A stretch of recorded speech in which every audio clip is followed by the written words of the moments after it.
पश्चिम बंगाल में चुनावी संग्राम अब और तेज हो गया है। मुद्दे भी बदल रहे हैं और वार पलटवार भी हो रहा है। कभी माँ माटी मानुस की बात हो रही है तो कभी मछली और सियासत।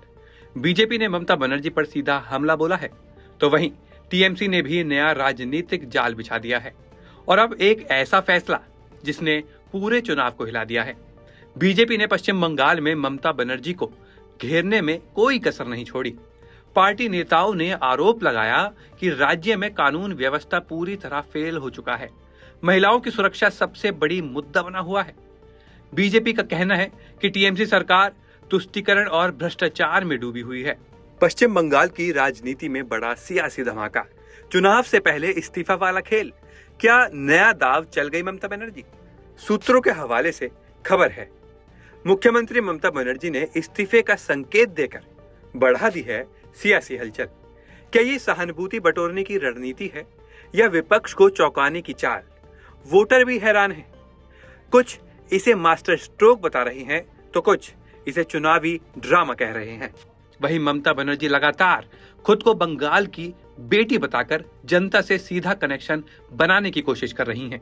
लेकिन बीजेपी अब इस नैरेटिव को तोड़ने में जुट गई है। सबसे बड़ा राजनीतिक दांव चला है बीजेपी ने।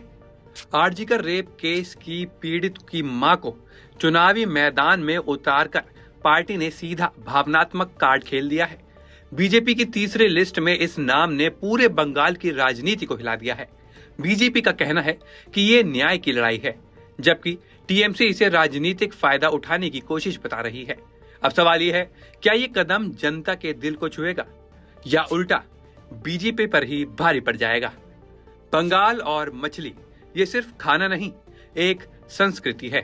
लेकिन अब यही मछली बन गई है चुनावी मुद्दा। बिहार के डिप्टी सीएम विजय सिन्हा ने एक बयान दिया जिसमें उन्होंने कहा कि एनडीए सरकार खुले में और बिना लाइसेंस के मांस बेचने पर रोक लगा देगी। इसके अलावा उन्होंने धार्मिक स्थलों और शिक्षा संस्थानों के आसपास मछली मांस बेचने पर प्रतिबंध की पैरवी की। बीजेपी नेताओं ने कुछ बयान दिए जिसे टीएमसी ने बंगाल की संस्कृति पर हमला बता दिया।